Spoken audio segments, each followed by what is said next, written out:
Well, thank you all for being here for today's African Book Club. I'm very excited that we're going to be discussing The Eternal Audience of One. My name is Nia McAllister, and I'm the Public Programs Manager at the Museum of the African Diaspora. And as we gather here today, MoAD recognizes and condemns the ongoing systemic violence against Black people. We affirm that Black lives matter and honor and mourn the senseless murders of those in our community who have lost their lives in police brutality and racial injustice. I also want to acknowledge the lands that we're occupying. Though we're gathered virtually, we recognize that all non-Native people to this land are descendant from settler occupiers or those forcibly brought to this continent. MoAD's physical space occupies the unceded land of the Ramaytush Ohlone people, and we pay our respects to the Ohlone people, their elders, both past and present, who've stewarded this land throughout the generations. And we encourage everyone to learn more about the Native lands that you occupy by visiting nativeland.ca. So thank you again all for being here today. MoAD's so fortunate to have partnered with Faith Adiele since fall of 2019 to present this wonderful African book club.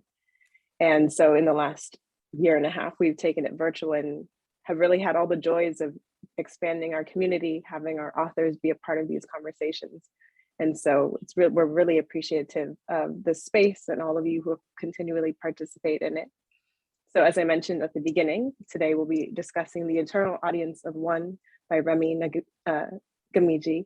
And we're very fortunate that you're here to join us for the discussion. And so Faith will be moderating the first portion of our discussion. And so please, if you have any questions, you're welcome to drop them in the chat, or Faith will also facilitate everyone jumping in and contributing to the conversation. And so with that, I will pass it off to Faith. Great, thank you, Nia. Welcome everyone. I'm so thrilled that you could make it. I know it was a lot of changes at the last minute. Normally we meet on the last Sunday of the month, but we have a holiday of dubious origin to be celebrating next week.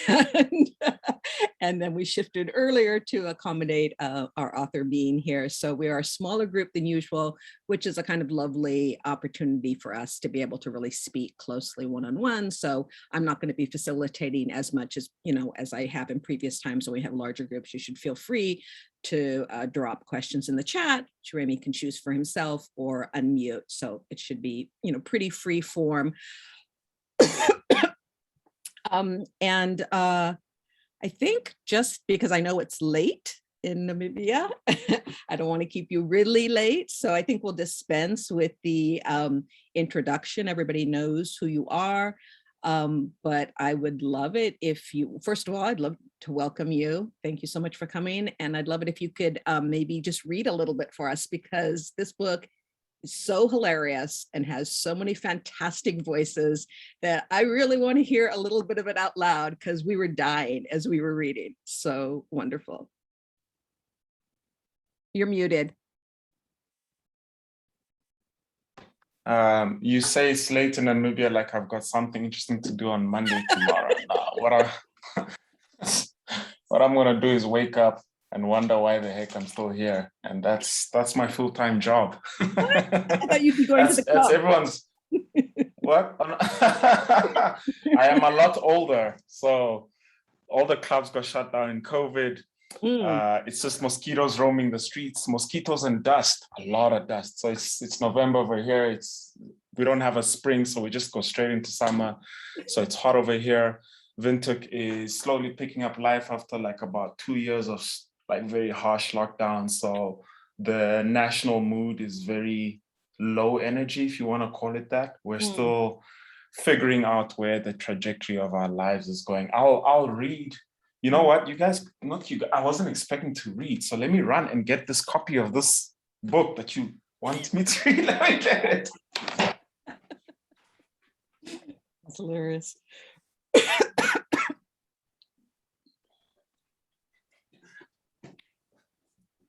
And I'm back. Sorry about that, Faith. Yeah, I planned to do this in the living room where my book collection is, so that I could look nice and smart and everything. Yeah. But then the lighting is very bad at that time of the night, and the internet connection is worse in the ranch. But so, yeah.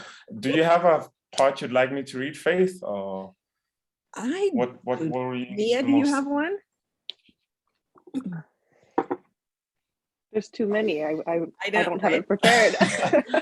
Oh, wow. Oh, wow. Oh. I'm open to reading whatever's everyone interested in. Otherwise, I usually go for the prologue, but The prologue is that's great.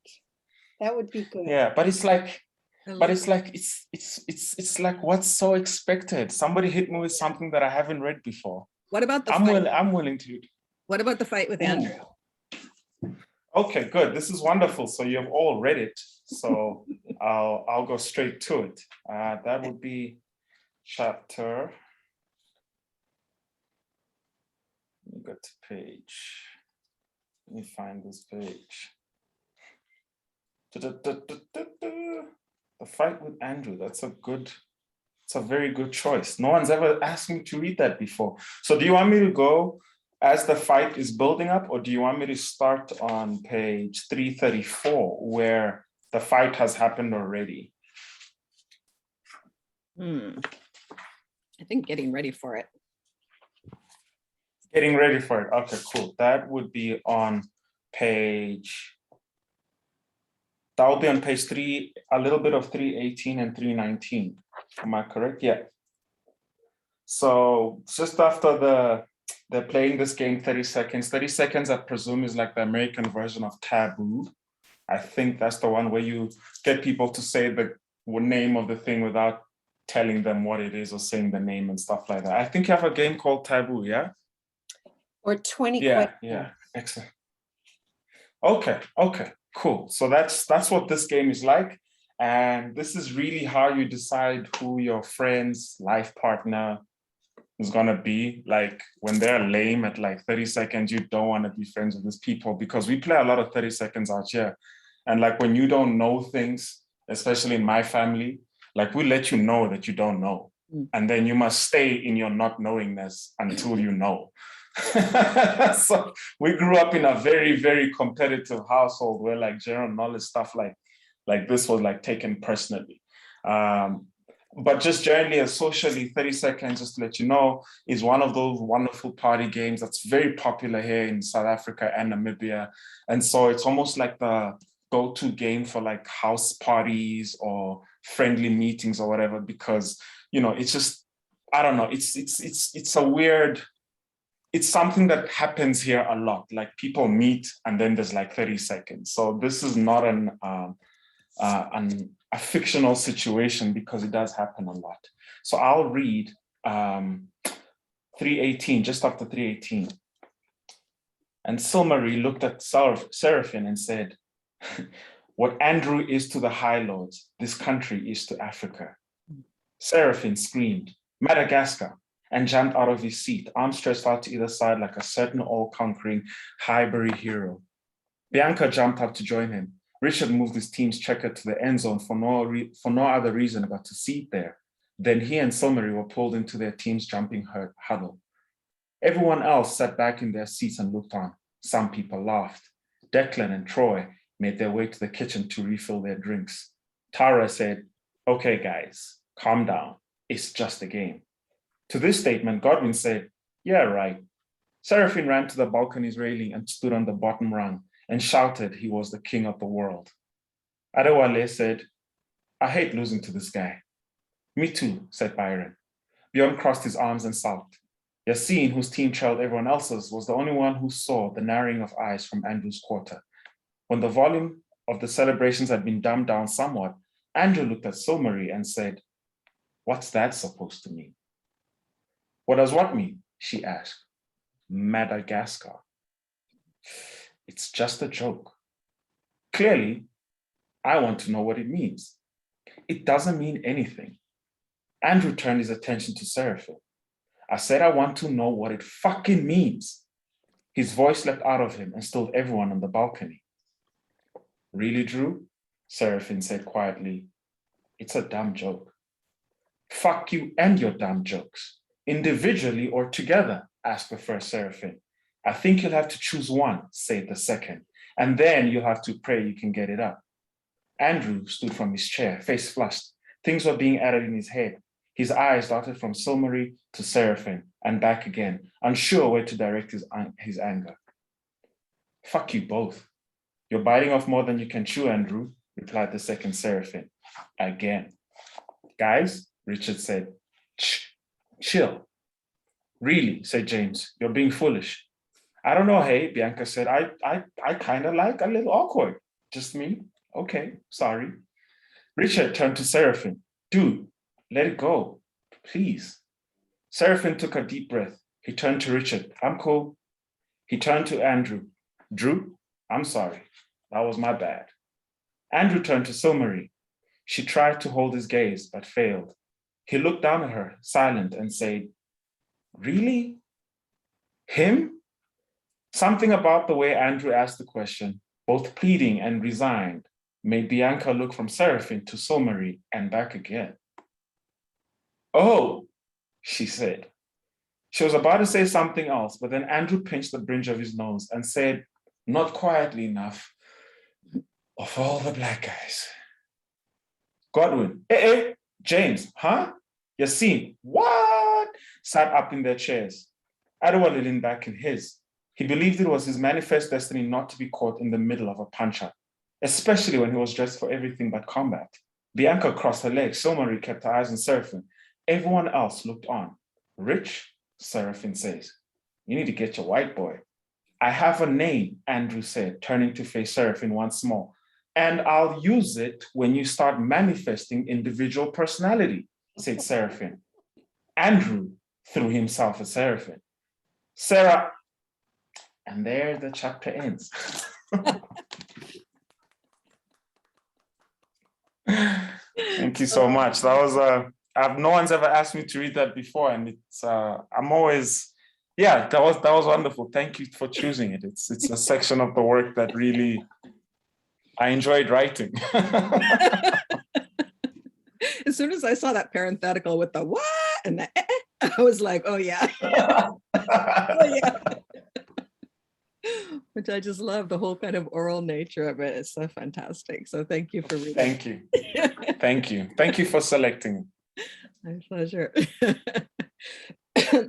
So I wanted to, if you could just, I was wondering if you could talk a little bit about the genesis of this book, because it's so rich. It's full of so many things. I mean, probably someone would call it ambitious, but that's just probably normal for you. I mean, I relate as someone who's multiracial, multicultural, who's kind of lived around that. It's like, how could you separate out, the histories of the different countries, the countries that people went to, all the different characters, even the multiple seraphims, the different languages, the mashup. So there is a lot that I think if you made up that world, yeah, it would seem like taking on a lot, but I would imagine that it's also just kind of organic to your experience. But I was just wondering how you came up with putting all of these things in this container and how you approached it. Yeah. Yeah, I think ambitious is a good way to call it, because only now later, I think when it's publishing has subsided, I guess when you've had some distance for the work, you can really, I can really see how much I try to take on. Back then, I was just in the writing zone, and all you have is the idea. You really just want to get it out as best as you can. But now, years later, because this book first came out in 2018 and 2019, and I first started writing in 2016, I can see I took on a lot. I took on a lot, and if I were to do it today, I will do it a lot differently. But again, as you said, ambitious is not, it's half of the story. The rest of it just also feels a little bit natural, because I come from a world where there's a lot of, I've been exposed, and in other times subjected to a lot of diversity.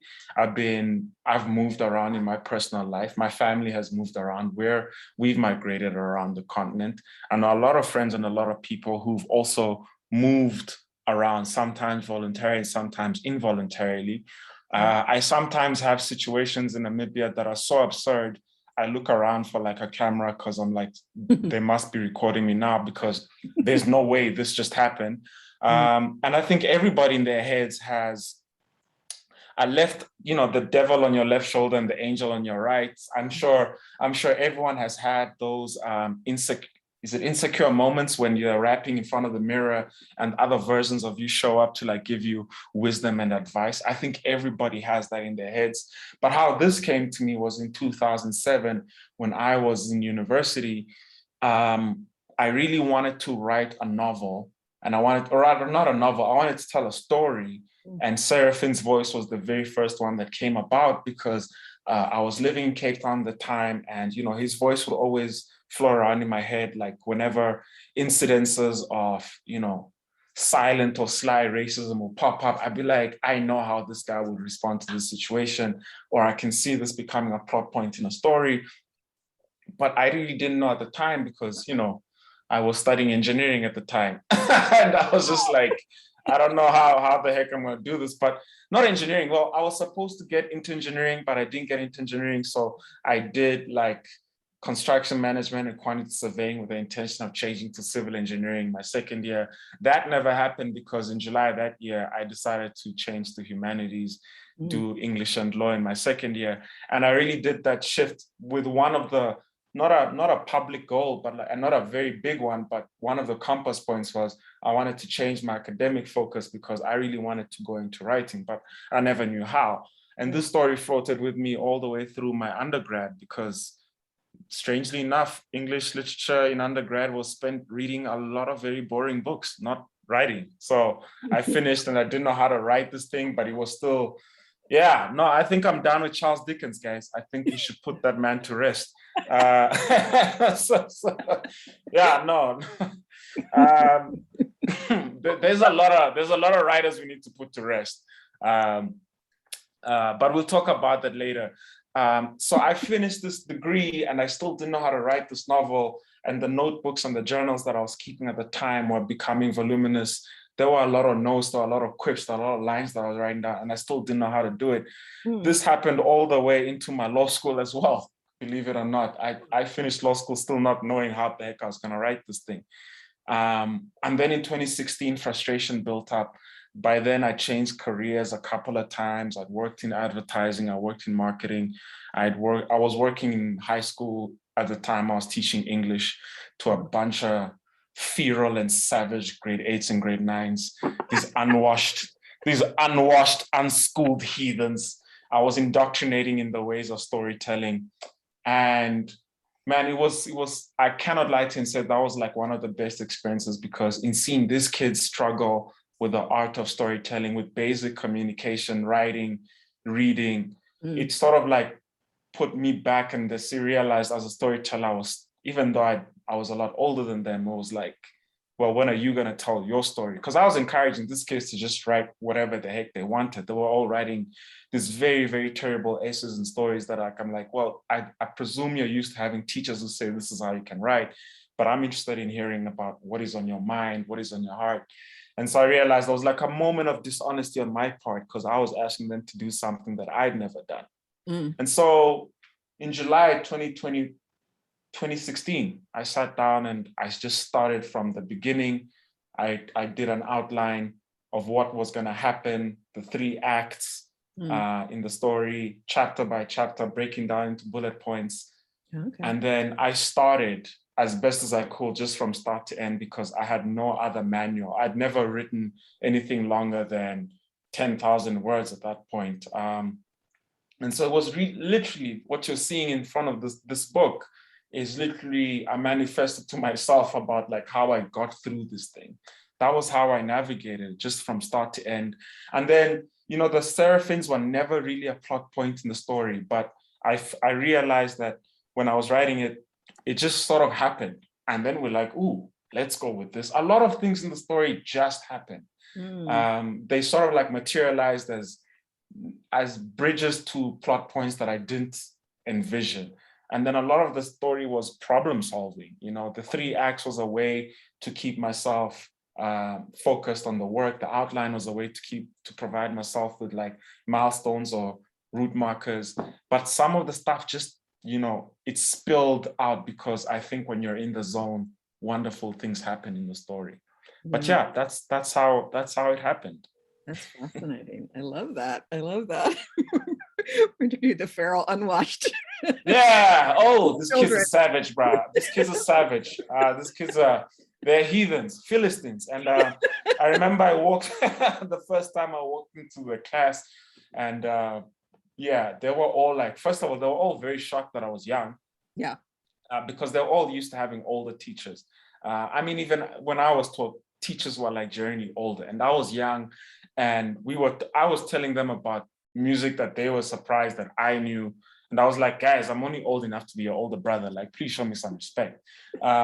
And then, you know, we had like an ambitious reading project, and I was determined I was going to get these kids to read Romeo and Juliet and Macbeth, two of my favorite Shakespearean plays.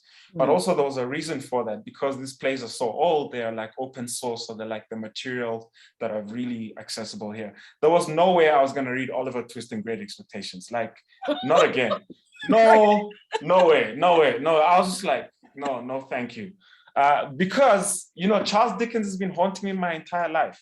I played an orphan in Oliver Twist in the 3rd grade.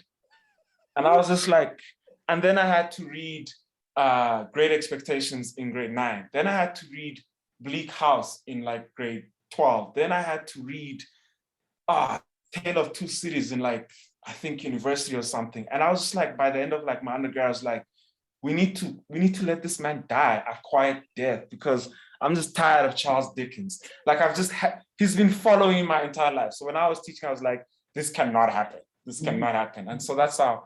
And so with these little kids, I call them unwashed and feral, because it was just like a joke between us. And I got them reading Romeo and Juliet, but how we did it was we'd read the original Shakespearean text, and then I'd explain to them what it meant. And then I challenged them and say like, well, you go home and then you write the passage in modern day Namibian language. Nice. So you'd have like these very interesting interpretations of these Shakespearean insults. Like, you know, do you shake your thumb? Do you shake your thumb at us, sir? No, I do not shake your thumb at us. And so these kids will come up with like interesting things about how to retranslate this classic work into their own understanding. And so we got some very interesting translations. So that's why I call them unfair and unwashed, but I baptized them in Shakespeare, like Romeo and Juliet, and they loved it. And by the end of like our time together, it was like one of those things we look back on, and it was wonderful. But in that moment when I was telling them like, dude, like just write whatever you want, I felt very dishonest with them, because I wasn't writing what I wanted to write. Right. Yeah. Well, that makes me really, I mean, one of the parts I loved was just kind of the instructions for writing, the kind of meta narrative, if you will, the prologue, the epilogue, this idea of beginnings and who gets to tell the end and who survives. And I was wondering, was that the teaching yourself? Was that a commentary on kind of Western story structure? Is Namibian or African storytelling contained in that? Or where is that coming from? That for me it's really a question. It's a question that I still haven't answered to this day, about where the heck story starts. And I'm using my own life here, my family history as the question, because I don't know where my personal story starts. When someone says, tell me how you came to writing, I'm like, yo, like, are you asking when the first time my dad took us to the library, or the first time I read a book, or the first time my dad read a book? Because I mean, all of that is tied in one history, for me at least. And in the culture of our peoples, there's the word for tomorrow and yesterday are the same thing. Just you have to listen to the context to understand what is being referred to. And so for me, that's a question that I haven't been able to answer, about where stories start and how best to begin them, or where does it end. And the eternal audience of one is like, not an attempt, but an example to show, I mean, where does Seraphine's story start? With his mom or with his dad? Or does it start with his friends? Or does it start in the history of Rwanda, which again stretches all the way back to time immemorial? I don't know. So rather, it's the meta narrative it's a question that I haven't answered. It wasn't intentional, but it showed up. And then I realized I was exploring this thing, like where the heck do things start? And then as I realized when I went through the chapters, you know, all of them can be a first chapter, because every single chapter starts like a new narrative. There's only very few that are continuous, that follow on from the next one. And then again, that's a question to the reader.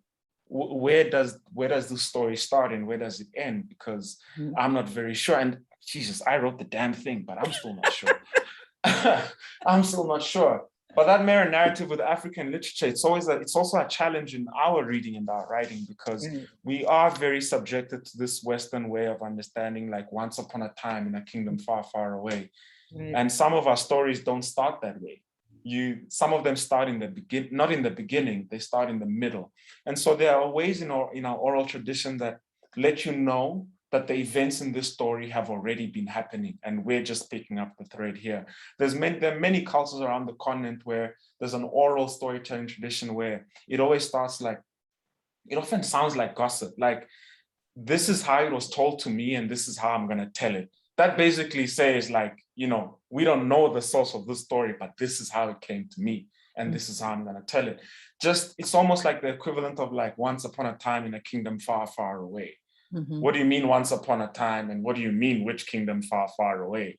It's just a way to start the story and let you know that, guys, let's just accept that these are the parameters and we're gonna work on from here. And so we are very bound, and this is, I'm not to throw shade, but this is like something that you see in like a lot of people who've done like their MFAs, especially abroad, and they have this very restrictive way of looking at stories and say, this is how it must start, it must be this way, it must follow this structure.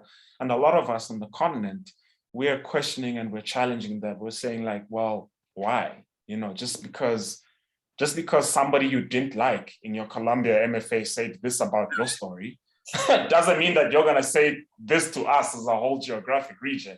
Like, no, like we're not gonna accept that, So we see like a lot of these Western storytelling rules or canonical ideas filtering down, but those have always been challenged here. They've always been challenged.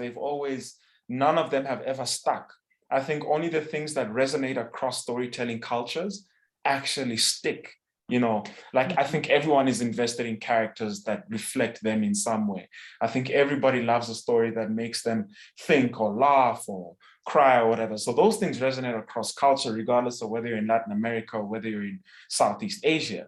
But, when you say this is how you start a story, please, like, I've sat on stoops where some of the best stories I've heard, like, so I heard this from such and such little brother's cousin's sister. And you're like, damn, those are a lot of degrees of separation. But that's when the story is about to be lit, because you're like, everything in this story is a lie, but I'm gonna believe it. Let's just see where this goes. And you're laughing, Faith, but gossip is like how a lot of stories get told in our communities. It's have you heard, or did you know? Or, I heard this from Remy's brother's sister's cousin's plumber. And you're like, oh my Lord.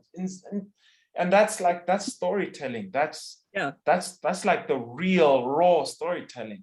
And if anything, my story, I guess, is like a way to try and respect, but also try and emulate that on the page, knowing that I'm gonna fail, because there's nothing like gossip on the stoop. There's nothing like barbershop talk. There's nothing like the scandalous confessions you hear in a hair salon when you're getting your hair braided. Right. Where there always does be a connection, even if it's really tenuous, like the there's got to be some connection that then gives it that authority to come to you. But I think you do a fantastic job of capturing that orature, the oral nature of it. I mean, it just feels like we just get to eavesdrop, enter these spaces and hear these things, and then hear how stories are given to people too. I mean, when the father gives a key story to his son, to move him somewhere where he wants to be. So you're also talking about the importance of storytelling for living, right? How we figure out how to be human in the world. So I really love that. I also really love what you're saying about resisting kind of the Western trope, that even though we're seeing this renaissance of African literature, it's fantastic, but so many folks are coming to the West to study it there, as you said, and kind of internalize this MFA idea. And so I love the fact that you're writing from the continent and really kind of upending the whole idea of travel and migration and the immigration it's just so valuable. And it seems like the work that you do around your photography is also about travel.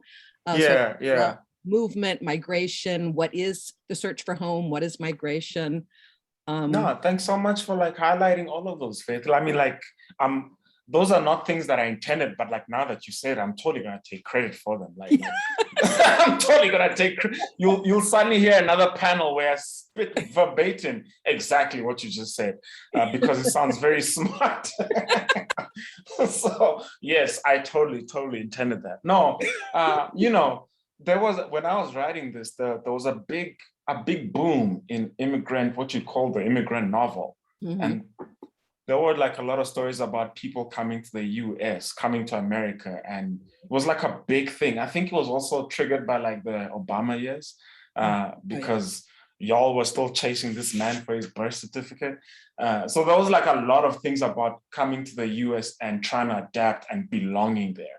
That's where, for example, where Chimamanda Adichie's wave really like crested with Americana, because and that novel really spurred like a lot of writings about migration, but always moving abroad. Well, I'd never lived off the continent. I moved from Kigali to Nairobi to Namibia to South Africa. I'd never been to the US. So when I was starting mine, I can't lie to you and say that there was a big fear about the reception, because I was like, well, my dude's not moving to like New York to like, I don't know, struggle in Flatbush or some shit. He's just here. And like here also is not Johannesburg. It's also not Cape Town. It's not Nairobi. It's not like the big places on the continent. It's like Windhoek. Guys, like nothing happens in Windhoek. It's like, I can't explain this place. I can't explain it to you. It's like, I don't know, man. I recently watched this thing called Reservation Dogs by Taiki Waititi, about the Native American kids living on a reservation, I think. Oakland is like, I watched this thing and I was like, these kids are like living in Windhoek. It's like, this is bad. Like, you must leave this place. That is like a subset of like what Windhoek is like. So in setting my story here, I was also anxious about migration, because a lot of stories at the time were about migration to London, to New York, to San Francisco. Nobody was moving from Lagos to Cameroon. Nobody was moving from Botswana to Zimbabwe. And so there was a lot of anxiety about the writing about that as well. Like, will the story make sense? In a way, there's also a lot of people don't understand continental migration. A lot of African migrants just move one country over or two countries over. The ones who do wind up in like the UK, Belgium, France, the US, Canada, that's like such a small minority of like continental migration. And yet a lot of our stories that get picked up from here are about Africans moving to the West, whereas most of us just move around our geographic plane. It's like migration that's been around for a very long time. But for some reason, the publishing industry doesn't seem to be rewarding those narratives. So I was very anxious about that with my story. Like, would it be received well? Because, you know, it just didn't have somebody struggling on 54th and West. I don't know. It was anxious. I was anxious, and I can't lie to you and say that, you know, when it was being rejected, when it was going through the normal routines that manuscripts go through, I was like quarter to like quitting everything, dropping everything, like moving to like the US and like selling this thing door to door. I was like convinced this is how it's gonna happen. And then it got picked up from here, and it's been wonderful to see how many writers have not been forced to leave, because it feels in some way like you can achieve a lot from home. Because the idea that's sold to us is that things happen away from home. Like, you need to get yourself somehow, some way to like Chicago, LA, San Fran, New York, London, certainly not Birmingham. Don't go to Birmingham, go to London. I don't know. Like, these are the places that are sold to us as like, this is where life happens, you know? And so a lot of us like have been forced to take that route, and it's weird. A lot of things haven't happened to some of us who've either stayed or gone that route as well. So it's like, yeah, weird. But I digress. We love the digressions. That's where the fun is. But yeah, and I think a lot of that was, marketing originally, thinking like Americans wouldn't be able to, relate to a story that didn't have at least a coming to an American aspect to it. And I think now maybe the population has, publishers maybe are a little more sophisticated and realize that there is this hunger for African culture and a more educated population, and that doesn't always just have to. I mean, our news is like that too. It's like if it impacted someone in the U.S., then we're interested in it. So, it's a teaching of globalism that we need to work on. Nia, do you want to ask your question, and then we'll just open up to folks? Sure. So I personally loved that Seraphin makes all of these playlists throughout all the different phases of his life and the names of them. And I see it as him kind of archiving where he's at in that moment. He's also connecting with people through them. And so I was curious, music's its own storytelling, if where the inspiration came from, and if you also do this kind of playlist making for yourself. Yeah, I still have cassettes in my dad's basement that I made when we moved to Namibia. I cannot tell you how amazing a radio was. Like, we didn't speak English, and I literally learned a lot of, the pressure to learn English in Namibia was very high. And so we were like we were instructed, like, you must learn this thing because we're here now. We must adapt, we must figure out this language. My parents could speak English, but like, we were living in Nairobi, we were speaking Swahili and Kinyarwanda. English wasn't our main narrative, So when we moved here, we had to learn it. And I remember the first time I listened to a song on the radio, and I'm like, I can hear the words, like I understand what the words are about. And that was like House of the Rising Sun by the Animals. It's like easily become like my favorite song, one of my favorite songs, because they spoke slowly. I could hear the words. I had no idea what the song was about, but I could hear there is a house in, and then I didn't know what the heck this place is. And I was like, but I hear the words, like I hear English. I was like, wow, this is wonderful. And then, because we didn't have all the facilities that, like, I guess more well-off kids had, we started like making these cassette tapes, my siblings and I, just like share with each other to hear what the other one was enjoying. And we still have those cassettes somewhere in the basement.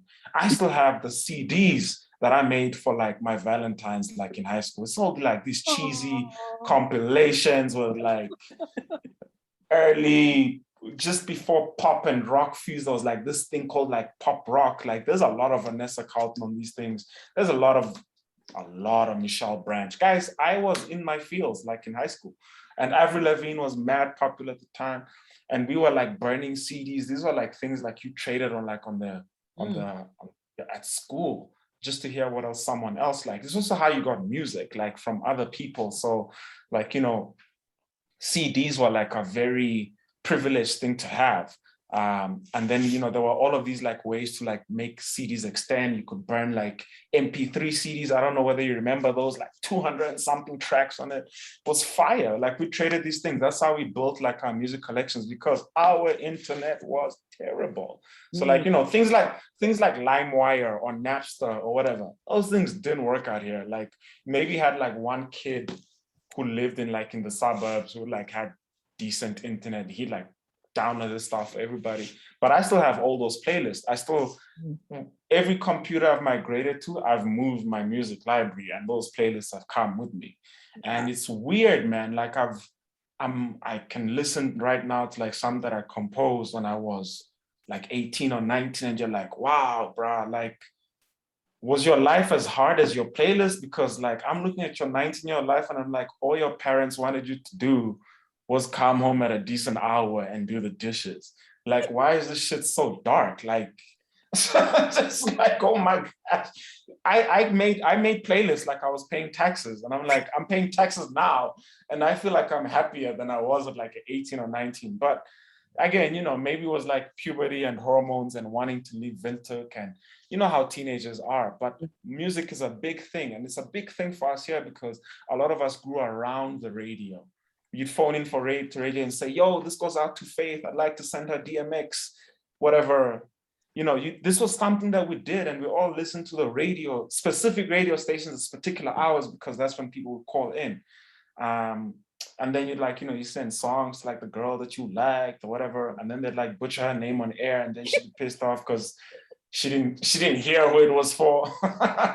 Or the DJ would talk through a song, and then you're like, but I was trying to record that, stuff like that. And so in the book, Seraphine is mirroring this thing that happened in our lives in Windhoek. Like, there's nobody who can say that they didn't record things off the radio, or that CD culture wasn't a big thing. It was huge. And so that's like an artifact of like a past that doesn't happen anymore. It's so weird. Like, we used to meet and talk about music, but we don't do that anymore because now everybody has everything at their disposal. Yeah. Yeah. Oh, yeah, that lost world. Yeah, there's a lot of dark things in like these playlists, guys. Like, there's like, I'm gonna look for it slowly, and I'll let you know like when I come across it. But there's like hundreds and hundreds of like playlists that are just like, wow, Rémy, you don't ever let this shit come to light. Like this is embarrassing. Like, this playlist is embarrassing. But I keep that stuff because sometimes it's just nice to go back and listen to who you were at 14. To see how far you've come, at least. There's that. Yeah. I was listening to this. There's a playlist I made when I was like in university. This is like after like my first real breakup, like with your long-term girlfriend, whatever. And I listened to it. I was like, nah, bruh, delete. This is mad cheesy. I was just like, wow. Well, Adele would have been ashamed of me. That's all I'm going to say. Yeah, anyway. Okay. Well, Pamela had a question about language, which segue over from the language of playlists. Pamela, what did you want to ask about language? She said, do you write in your first drafts in English or in French or in Kinyarwanda? So unfortunately, migrations force like this hierarchy of language. English is the language that I now dream in and that I write. All my stories take place in English. But I grew up in a Kinyarwanda speaking household, and our language still infuses the way we think about stories and the way we think about communication. So although the language is English, the backbone of a lot of my stories is Kinyarwanda, because the way we tell stories is different. It's not always linear. Sometimes you just have to listen to the story, and then you have to wait it out to the end to figure out, oh, this is why it was told this way in this style or whatever. And then it's also it's highly descriptive. There's a lot of like wit that is ingrained in Kinyarwanda, where like one word can mean 7 different things depending on the contextual use or the pronunciation. It can be insulting if you're not like, if you don't hear the joke, you think they're making a joke, but they're like low-key shading you. So I like that aspect of Kinyarwanda storytelling. That's the one I grew up with in my house, where my parents will tell us a story at the dinner table, and they will be like, haha, that's funny. But then when you grow older, you rethink about things, you're like, wow, this thing had like 7 different layers, and you don't know which one your parents were aiming for. You're like, wow. Anyway, so that's what I try to emulate using the English language. A story with layers, something that with more than just one narrative on top of it. And then French is a language that, that's also a colonial language of Rwanda, but I learned it over here. So like my French is very rusty. Like I can read and I can understand if you speak to me very slowly, but it's not a language that I write in. Interestingly, I'm interested in learning Spanish. I'm interested in learning Spanish because I like a lot of Latin American writers, and I'd like to read their work someday in my life in the original Spanish or Castellano, as they call it. And then, so it's all English is what I used to write my stories, but in my head, a lot of the structures, the way stories happen, has that Kinyarwanda backbone to it, where it's like, it doesn't have to start at the beginning. We can start at the end and work our way to the beginning and show this is the origin. You can mix it and mash it up. So that's how I write. Everything is English for me, unfortunately.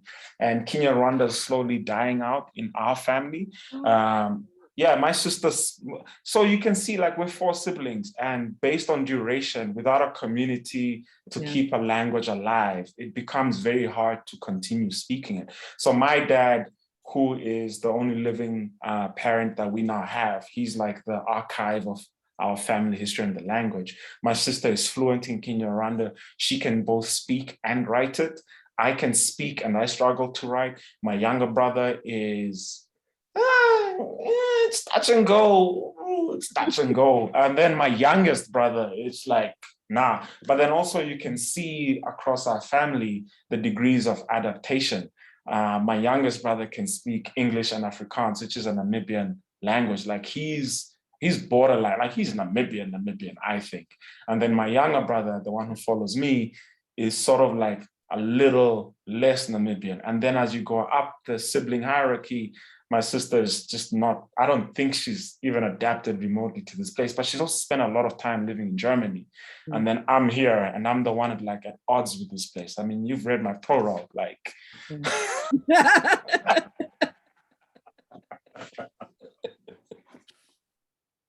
Yeah. So funny. Yeah. Wow. Yeah. Wow. That's amazing. Yeah. Thank you. Yeva, you always have good questions. Why don't you? Okay. Thank you so much for this. I wanted to just, one thing was just, it wasn't a question, but it was just a comment that as I read the book, to me, everybody was Black. It was just this Black world like me. So all the white characters, and I'm still not sure of some of them, were like a mystery. Like I just read it through and like, wait a minute, there's someone white. I had to go back and read because I didn't even see these people at all. And that was really fun because I never read a book quite like that before. Oh, thank you, Eva. Thank you so much. And my question though was, this book is so visual. I see this book as a film and I wonder, and I really wanted to just say, if it does become a film, I hope you are highly involved because it should not be messed up. This is like, it's exquisite. And sometimes they make the movie of the book and it ruins it. Oh man, yeah, but you're so kind. Be ruined. Girl, you should get me, what's his name? Childish Gambino, who made another series that I love, Atlanta. I watched Atlanta and a lot of us watched it like, it's not the Atlanta we were expecting. There's like a lot of slow, weird, small town moments in Atlanta. And we watched that here in Windhoek and we're like, guys, Windhoek is like Atlanta. And we were laughing our asses off in this thing. So yeah, Yeva, thank you so much for like the compliment about the visual nature of the story. I really appreciate it. If it ever makes its way to screen, yeah, I'd like to be involved in a way. But I've realized with a lot of these things, it all comes down to like numbers. A lot of writers have been given a lot of money to step away from their story because they're so intimately involved with it, you know? And again, it's a question about like, you know, how much are you willing to give creative direction to someone else? I don't know. I've never had to face these questions because it hasn't materialized. But, you know, if something like this were to happen, it would be wonderful to have the authority to say, a minimum of number of scenes must take place in Windhoek. You must have a certain number of Rwandan or Zimbabwean actors, or this is the language, or this is the place that it must take. You want to have all of those authoritative decisions. But I realize films are also another world and another dimension. And sometimes you can also let creativity go and give it to someone else and see what they produce. You hope that they'll do a good job. And you hope that if they don't, you've at least been paid enough to like go to sleep and keep quiet about it for all eternity. That is the hope. That is the dream.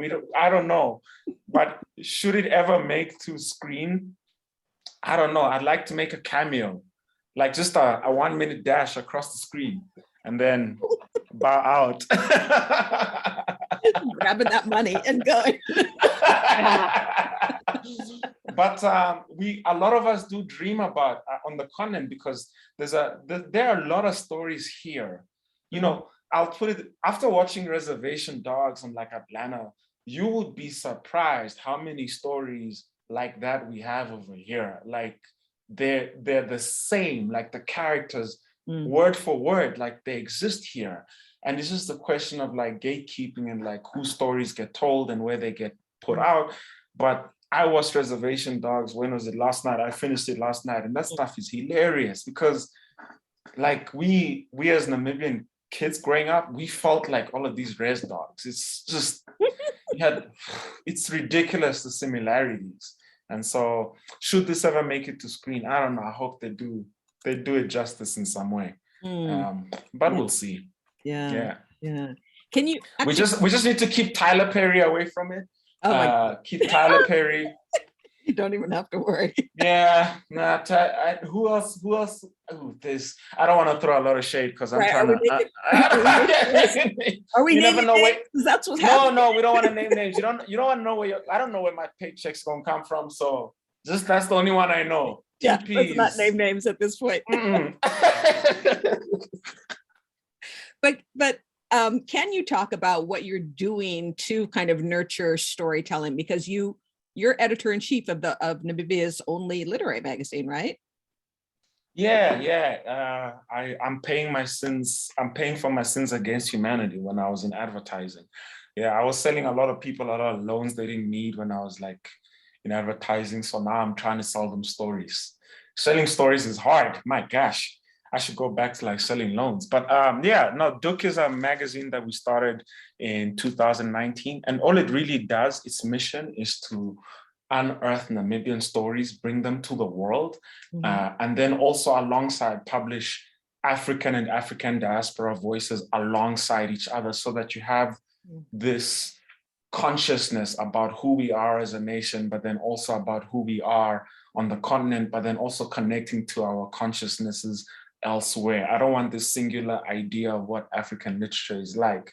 And so we're busy with that, and it takes a lot of time, and it is hard, it is backbreaking work, but it is so enjoyable and it's rewarding. On Thursday last week, we had our very first literary awards in the country's history. Oh, wow. We had we had one fiction winner, one nonfiction winner, one poetry winner, one visual arts winner. It was like a very small, intimate ceremony, but it was the first time for us, like as a community, where writers in our community were recognized. So I know you guys have like things like the National Book Critics Circle or like the National Book Award or the Pulitzer Prizes. You know, these are industries and institutions that have been around for years, right? But for us, we're just taking that first step in recognizing our artistic community. So for us, it was like a big thing, and it was fun, man. People were emotional. Like the entire generations of artists here have never been recognized, never been rewarded. And we're doing that through our magazine and always looking for new ways to just enrich our community and tell people not to give up on their storytelling craft, you know, because our stories are worth it. And so, yeah, we had our first literary awards, and we're looking to build upon that success with something else every other year, just for sustainability purposes. We're working towards bigger projects, slowly coming along. And yeah, just putting in the work, because, you know, we want to get our stories there, want to get our writing there. And most importantly for me, the way my parents at least passed it on to me is, you know, the role of first is to make sure that there's a second. And so I've been very fortunate with a lot of the success that I've had, not only with this book, but with a lot of short stories. And now it's a question of like, you know, well, then what's going to happen if you leave this space, what's going to happen to it, or who's going to take your place and stuff like that. So we have a very long conversation as a community about our artists and that kind of thing. But I'm very determined to make sure that more Namibian writers get the opportunities that I've been given, because I think there's a lot of talent here. And it's sort of like tragic in Namibia. We're a very big, we're a diamond exporter. And somebody once called me a Namibian gem and diamond. And then someone else countered and said, that's sad, because the fate of all Namibian diamonds is to wind up elsewhere. And we were just like, damn, that's powerful. And then consciously, I'm still here deliberately because I want to do this work, and it needs to be done. And it's slowly but surely taking shape. You know, I also don't want to be one of those writers who just, I don't know, moves to Portland, Oregon and starts, I don't know, wearing tortoise shell glasses and, I don't know, carrying a leather briefcase to work. There's work to be done here, and someone needs to do it. And so we're finding more and more people who are willing to do that work with us. Not that Portland is bad. Portland sounds dope. Portland sounds dope. Just putting it out there. Hilarious. Yeah. That's wonderful. Yeah. Do we have another question? Elizabeth. Should I be scrolling, or will you be reading them, Faith? Or should I be whatever you want to do. I'm also inviting people to just mute. I know Elizabeth had some questions, but if there's something that grabs you, you should feel free. Elizabeth asked if I encountered resistance with publishers and editors because I was not having the MFA training. Oh gosh, that was brutal. Yeah, that was brutal. I finished this thing in I started in 2016, and then I finished in August 2017, and then I started sending it out November that year or sometime, if I remember. And then because we don't have a publishing industry here, I sent it out to wherever the heck, these big places in the world, all the publishers and whatnot. And, one by one, all the rejections start coming in. Some of them are very quick, which lets you know that they haven't read the work. Some of them are very slow, which lets you know that they might have read the work. And some are very patronizing, which lets you know that they have read the work, but they think you should take it in this direction. And then some are, they ask you, I got one that asked me, well, this is very rough. Have you taken any creative writing lessons? And I said, no. And I said, no. I was like, I've never been in a creative writing class. Truth be told, I've been rejected from every MFA program I ever applied for in that year. So it was like a double whammy in 2017 and a little bit of 18, because I was getting rejected for the novel and I was getting rejected for the MFAs. I was just in a very dark place.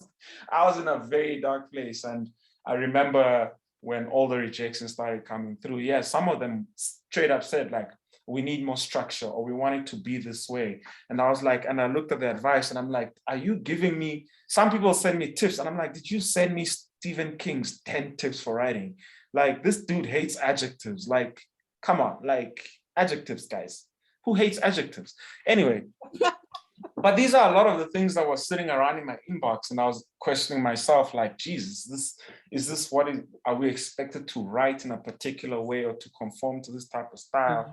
And so in a lot of ways, I was very lucky that a South African publisher picked it up first, because they got it. They understood the work and what he was trying to do. And then when Scout in the US picked it up, they also got it. And that was that was a miracle. That was dope. But there was a lot of resistance because it didn't conform to what a lot of people wanted. It could have been published much earlier, because there was one agency that was interested in it, but they wanted me to do so many revisions that the story would have been different. And, it was a big call. Like I said, I was in a dark place because it was a very heavy year, 2017, because in 2016 in December, my mom had just passed. I was being rejected from MFAs. I was not getting this work out. And so again, this opportunity showed up and they said, Remy, we like this work, but we want you to do X, Y, Z and whatever. And when you go through all the list, you realize the story that you have is not the one that you wrote. And then I had to make a call. And then eventually I said, no. And then it's being cast back into the literary wild. You're like, who does that? It's who does that? But, I think I believed in the work enough that maybe something would happen somewhere along the lines. But I was really determined that the story I wrote was the one that I would put out in the world. And I'm very lucky that I've had very supportive publishers who have understood it and have championed it and pushed it along. But those rejections were not easy. And interestingly, this is something I'll never do again. I will never apply to MFA programs in different hemispheres, because there is not a place that I haven't been. And it's so weird because I got rejected from East going West. And so when you get rejected from MFAs in Asia, you're like, okay, cool. And then it starts hitting Europe. Then you're like, oh, damn, this is real. And then you're like, let's just wait for the other side of the Atlantic. Somebody must come through.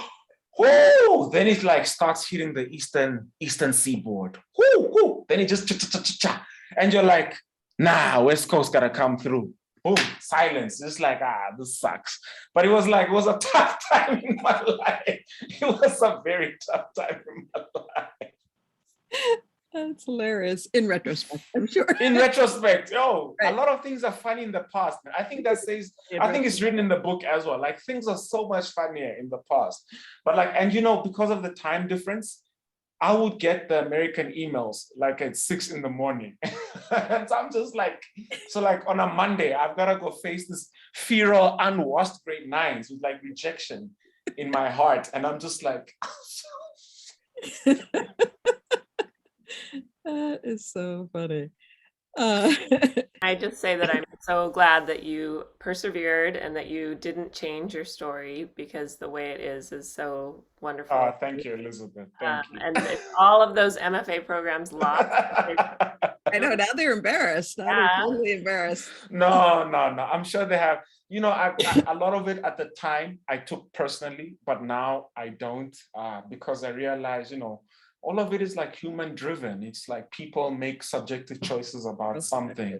But at the time, I was very naive. I didn't know what the world was like in a lot of ways. And so I was just like, wow, this is personal. This rejection from this institution was written specifically for me. Like, nice.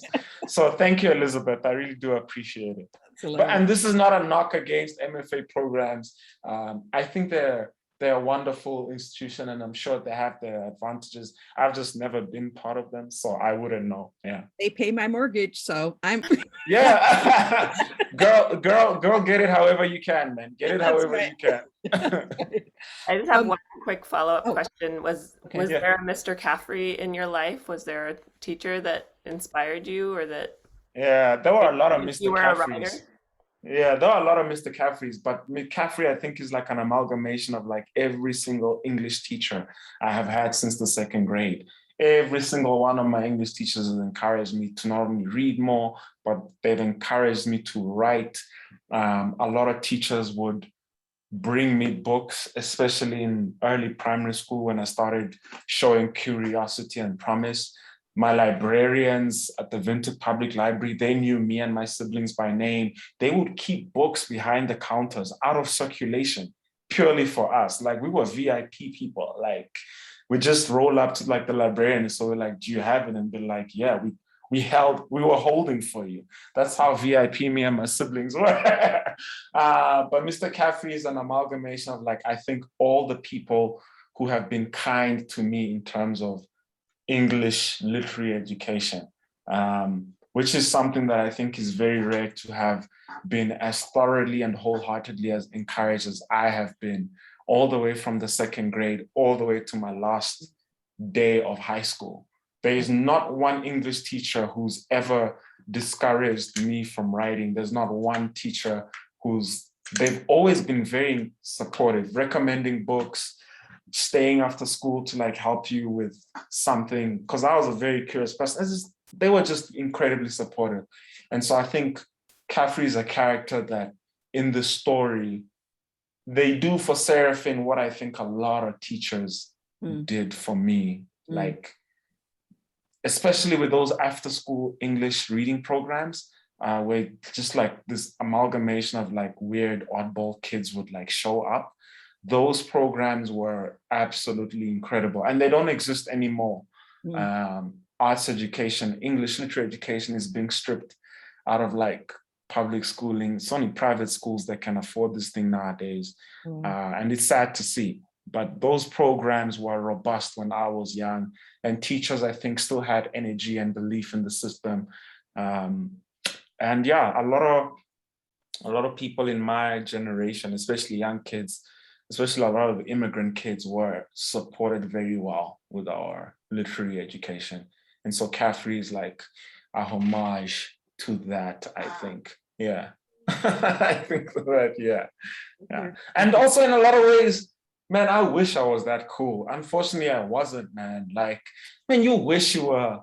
I don't know if any of you have ever taught high schoolers, especially grade 8 and grade 9, and then maybe grade 10. This is just when they're starting like puberty and they're starting to question about their place in the world. They're like, they're like poor little misguided souls, and like they're a wonderful bunch of people to work with. And so I wish I could be that awesome, wonderful guiding compass direction light for them. But nah, I wasn't. I was just like a dude who like dotted their I's and helped them cross their T's. But I wish I was that cool. And I don't know, hopefully nobody ever has like nobody, I hope none of my students ever write memoirs and they say there was this one English teacher. Oh Lord, I would die. It's coming. Okay, so we have a new member of the African Book Club. I'm going to ask her a question directly because it also really connects to what you're saying about the South African publisher like being the first home for you. Yeah, so I've like lived in the US my whole life, so it's interesting to see politics between African countries. And I guess my question was like, could you talk more about South Africa as a place of African opportunity and intellectual development, but also like considering it's in the novel, the way that I see it is like as a Pan-African space, but also a space that's like very affected by colonial domination, and you see like the tension that creates. Yeah, if you could talk about that. South Africa, oh man, no one's ever asked me about why I think I saw it here, why the story is set in South Africa, and I think that's your question. Is that Liwam? Yeah, and so South Africa is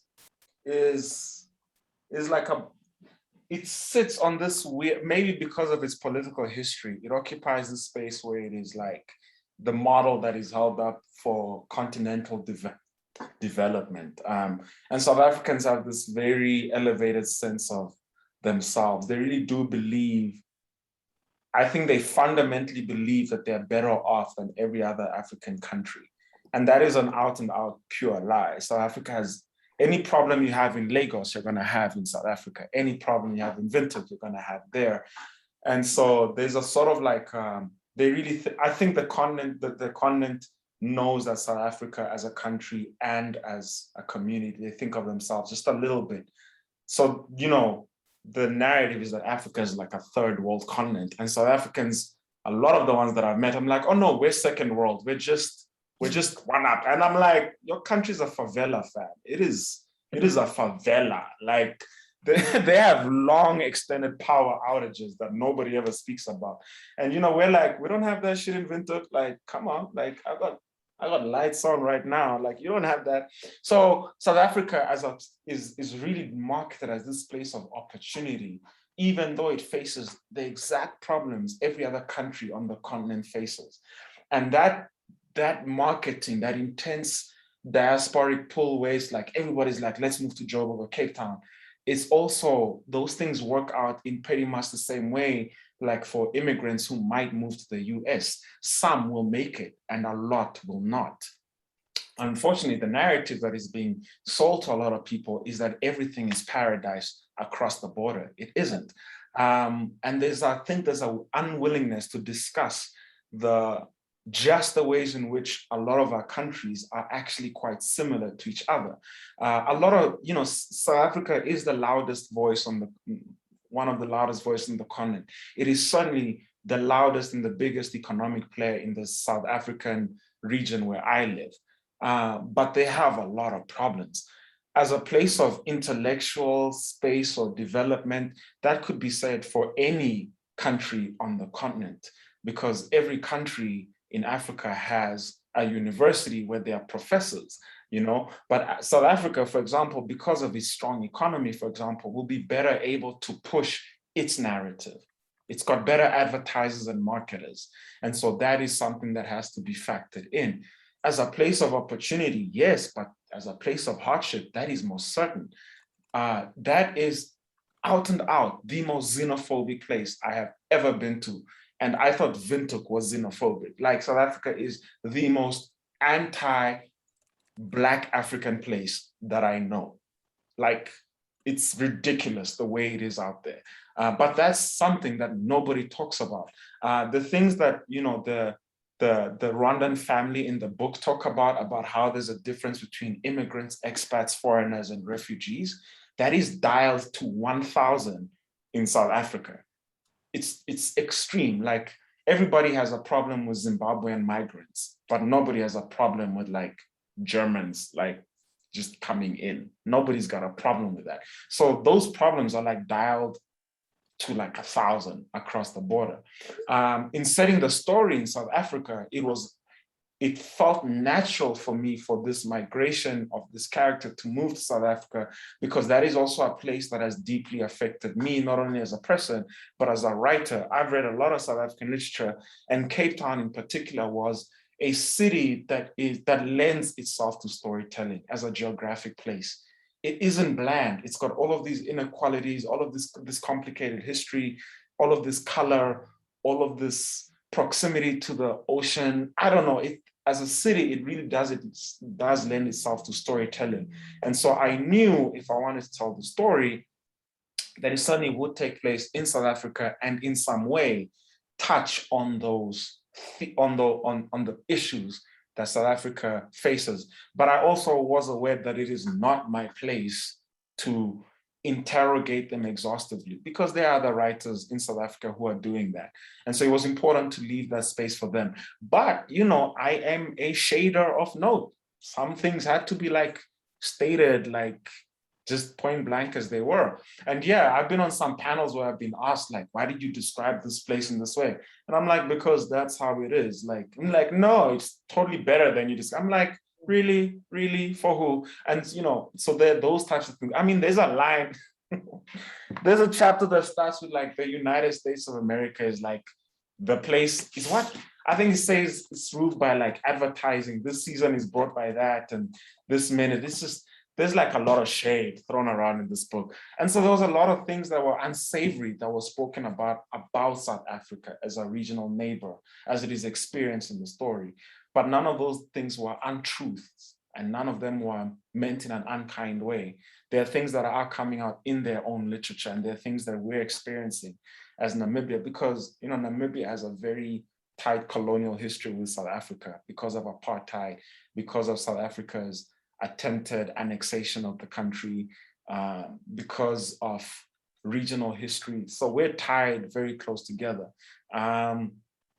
But continental Africans have like interesting opinions about South Africa and South Africans. I don't think it is my job to explain what all of these opinions are. All I can say about them is, I presume it is the same way in the US, when some people on the West Coast think the East Coast is bad, and the people on the East Coast think, guys, fam, the West Coast is trash. I don't know, but like, it's like these little quips that everybody has. But we realize now more than ever that if we're to ever have some place in the world, all of us need to work together. So there's like a move towards collective consciousness, and to get rid of this, like, oh no, we're the only second world country on the continent. Like, anyway, yeah. There's a national arrogance about South Africans that is only mirrored in one other country in the world. Interesting. Blinking eyes, guys, blinking eyes. We get it.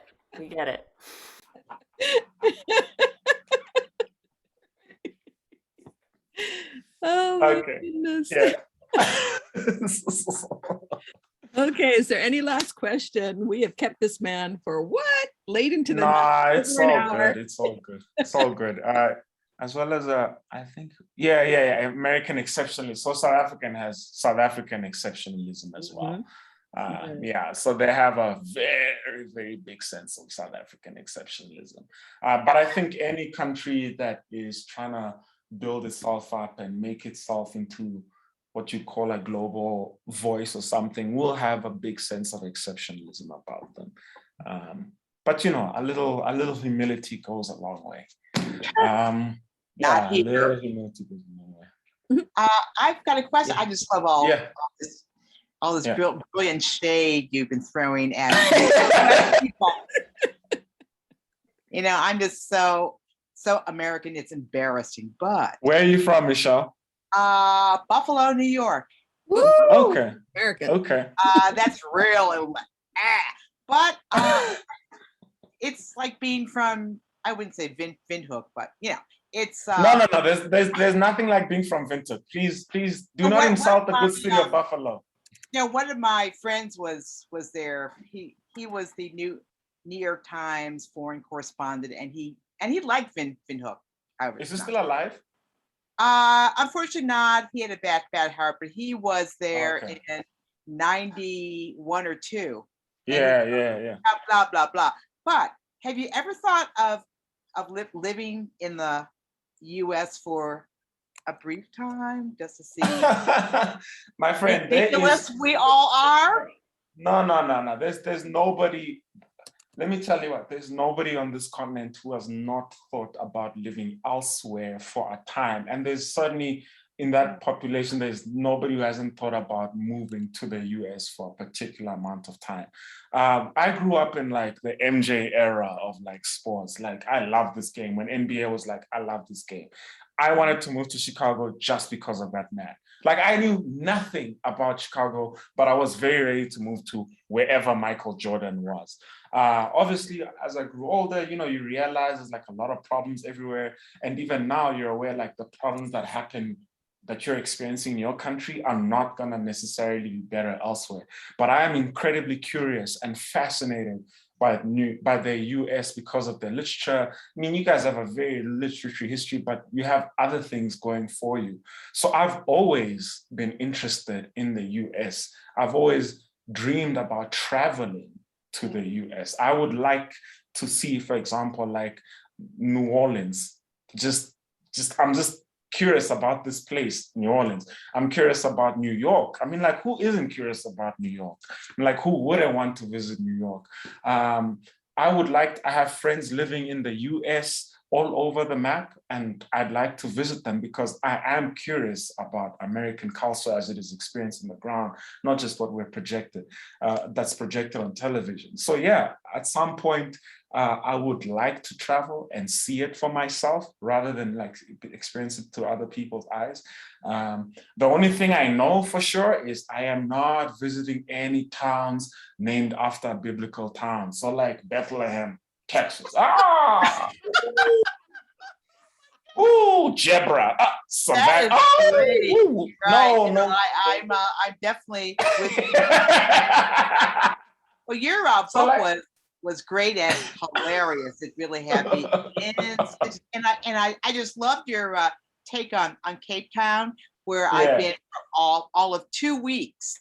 But one of my best friends grew up in South Africa. So but great book, and I just hope that you spend some time in New York and Buffalo. Yeah, no, thank you. I'd love to visit. I'd love to visit at some point. Quick confession. There was once I might have had a very big crush on when I was at university on a girl from the US, and in a random weird oddball that I am, when I was in random conversation. Just because I was very curious about where she was from, I wound up like on Wikipedia the one day, and I love reading weird bits of history. I knew at some point all the states and like what their, the state, the Sunshine State and whatnot. I knew the state capital city and like what their what do you call that? Their tagline or whatever. And then because their motto. So I knew like this was the Prairie State, and I knew this was like the Buckeye State. I was like, what the hell is a Buckeye? Wow. Google Ohio. I was curious. I was very curious, man. Buckeye. And then I just don't ask questions, man. Just accept the story as it is told. So I knew all of these random trivial things about the US. And then I wound up reading about the presidents. And so there was a time in my life where I knew them in order. Now it's like a little bit hazy. There's like this anonymous period, I think, after the first 6, where it's just like there's a lot of random presidents up until like there's a lot of random, And so I knew all of these random things about the US. And so on I think what was our second date or something, did I not think it was cool to just unleash all of this American trivia upon this poor woman? she was not impressed. She was very not impressed. No. I thought it was like dope that I knew all of this shit about the US, but she was just like, fam. And I remember she gave me this incredible, it's like, fam, nobody needs to know anything about the square states, like out west. I was just like, wow, I'm gonna write that down. So now we just call them the square states. Oh, the square. Okay, that's really impressive. Yes. So where was she from in the US? Where was she from? Where was she from? Oh, okay. She was from California. She was at UCLA. And don't get me started on what the hell I learned about universities in the US. Don't get me started. Don't get me started. Like, I know too much about the US. Not too much. I love that, the square states. Yeah, and then I went and looked at them on the map and I was like, wow, they're very square, like just incredibly square. Yeah. Wow. And so, yeah, I just wound up learning. We out here because of, like, I think you can figure it, because of the US and its place on the global stage. You can call it propaganda, you can call it marketing, you can call it pop culture, whatever it is. The identity of the US stretches beyond its borders. So we know a lot about the US and its history, its cultures, its whatever, everything. We know a lot about that over here. And so, yeah, at some point I'd like to visit. I mean, I have friends who played when they were abroad. They came back and I picked up all of their university rivalries. And I'm like, I don't even go here. Why am I suddenly not liking people from Vanderbilt? Like, where is this coming from? Wow. That's wow. You'll have to come, even for just a visit, because I think you would find us hilarious. I think everybody's hilarious. We are. Yeah. I think Americans, everybody's hilarious, man. I have a lot of friends in the UK, and I'm exactly the same with them. Just not like I made the joke about Birmingham because earlier in the week I was on another virtual call with like people in Birmingham, and they were shocked by what I knew about their city. And I was like, yeah, I wound up on Wikipedia sometimes and I find out things, random things. But other than that, I really do love American literature. I think it offers me and I think our part of the world something different from UK literature, something different from French literature, something different from German literature, something different from Nigerian, Kenyan, South African literature. And I've really loved reading a lot of your writers. I'm currently reading this dude someone gave me this book, James McBride, The Color of Water. Oh, yes. Mm-hmm. Yes. So wonderful. Fascinating book. Yeah. Yes. I mean, interesting mother. Crazy story. I'm like, what a book. And then I'm also reading Isabel Wilkinson's Cast, because I read The Warmth of Other Suns. I picked up that book because I thought it was fiction, because of that title, The Warmth of Other Suns. I was like, must read this. And then I went home. I was like, I was a lot younger. This was like, I think in my early 20s. And then I got it and I was like, I read it. I was like, yo, this was deep. I mean, like we know a lot about your writers and we enjoy a lot of their works. After this, I think I'll do, what's his name? Colson Whitehead's Harlem Shuffle, because I love Colson Whitehead. I love Paul Beatty, most hilarious human being on earth. Paul Beatty, I've read everything he's written. Who else do I like? What's her name? Jacqueline Woodson, Red at the Bone. I've read a lot of her works as well.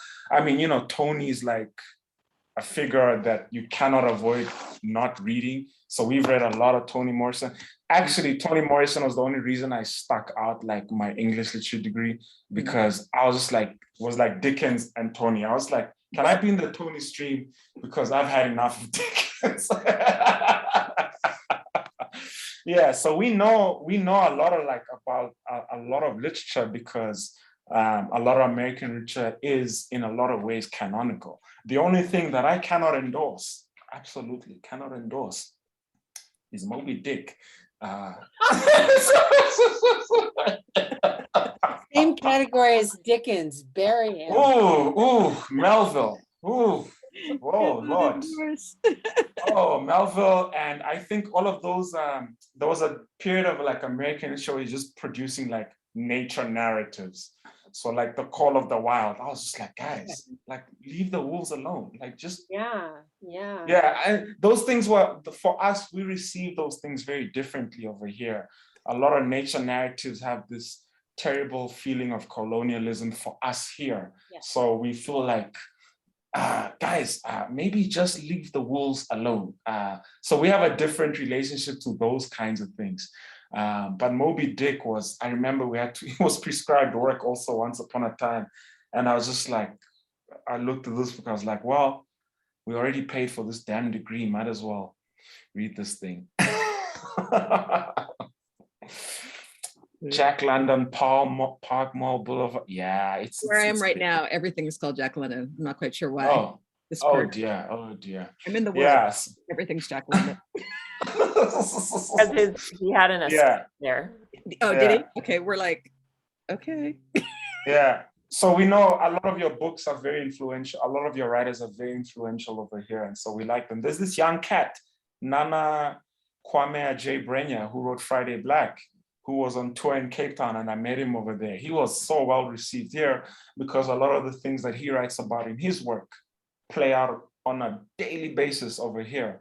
There's a lot of similarities. Who else? Morgan Parker. They're More Beautiful Things Than Beyonce. Her poetry has an incredible fan base over here because the things she writes about, same things like we go through here on a daily basis. They're More Beautiful Things Than Beyonce. Or Magical Negro. I mean, like, there's a lot of things that are American that have become normal over here. So even in our daily lingo and in our what you call street talk or street tales, there's a lot of like vernacular from like the US that makes it over here. Obviously, we don't have dope streets like 11th and 16th, but we all name our shit over like dead scientists and like Austrian composers and stuff like that. I don't know why. But like a lot of the ways that we talk are influenced by American pop culture. So, don't be surprised if you land in Windhoek and all the Black people are dropping N-words between each other, or they are. I mean, it also makes a big appearance in like a lot of my short stories because the way we talk is heavily influenced by like a lot of African Americanisms. And I think it just speaks to that transatlantic period in our lives where at some point we were one, and the ways in which we speak, like, it almost feels natural. Like you might use English, but if you come and you listen to Pidgin in Nigeria, or you listen to Oshiwambo here, or you listen to Angolan speak, you're like, this is where the speech pattern comes from. Yeah. That's why these people are this way or whatever. And there's a lot of things that resonate, incredibly wonderful stories that resonate on both sides of the Atlantic. And so, yeah, Michelle, I am curious about the US. I'd like to experience it on a first-person basis. And hopefully, maybe at some point, I'll get a chance to meet all of you wonderful people who make time on a Sunday to speak to a random writer. Yes, well, we'd love to host you. Not random at all. Baby. Nah, very random. Thank you so much for giving us so much of your time and for being so hilarious, for naming names, for doing all the things. I'm actually worried that every time I name one of these writers that I don't like, people are like slowly, low-key judging me. But I'm like, really, guys, Moby Dick, like, just leave the whale alone. You know who else? Oh, sorry. Sorry, I muted you by accident. Sorry, unmute. Oh, no, sorry. I was just saying, like, guys, what's the story that like I've read it now 3 times, primary school, high school, university, and so many times. Like, please, like, just give Of Mice and Men, like, just a break, just a 10-year sabbatical. Let it breathe for 10 years. Just, that's such a traumatic story. Like, let it breathe for 10 years. Like, just, I never approach that book lightly because I'm just like, I'm always aware this thing ends terribly, but it is like everywhere. You can't avoid of mice and men. It's like, oh, wow. I remember I had to teach it to like grade 11s once upon a time. And I remember when one of my kids asked me like, what is the story about? And I was just like, oh, you're in for a very long ride, my friend. Like, you're not gonna be the same after this story. Anyway, yeah. Okay, well, we do have to, all good things have to come to an end. Or at least part one, and maybe we'll see you later at some other point. Elizabeth, Nia, is there anything that you want to come in and say? I just want to say thank you. Oh, go for it, Elizabeth. Oh, I was just going to put in the chat the next book club on January 23rd. We'll be reading Sankofa by Chibundu Onuzo. And, good book. Oh, good. It's my life story. I'm like having an issue with it. I was like, not another story. That could be my story, but yeah, I'm excited about it. So thank you all for making the time. Thank you so much for being. I have a question. Did you guys kill all the men in your book club? Did you eat them? Maybe. The reason why I ask is because we have book clubs over here, and it just doesn't seem like something men do. Like, they just don't go to these things. They're like, I don't know, maybe there's like a secret male book club I don't know about, where they just read like I'm in a The book Art club. of War or something. Oh, my Only book got the not this time one, wrong. but That's why he's a not lot here. of guys. But here, Okay. We have a few, but none of them are here today. yeah. Okay. It's more women. Yeah. Okay. No, it just seems something that's also mirrored on the continent as well. Like all the book clubs that I've had the honor of speaking to have always been predominantly. So I'm just now asking myself, like, where the hell are all my male friends? And then I realized all of them just read weird stuff like 48 Laws of Power. Like, put that book down, fam. Put that book down. That is funny. Most of the MFA programs are female too, though. If you look at publishing, it's still male dominated. So I'm not quite sure. Yeah. It's weird. Right? Weird. But yeah, at least you guys are. Thanks for picking up my book and for reading it and engaging me in conversation. I really do appreciate it. Readers are the only awards writers need. So thank you all for making the time in your schedules and lives to be with me this evening. Thank you. Thank you. Thank you so much for being here. Thank you so much.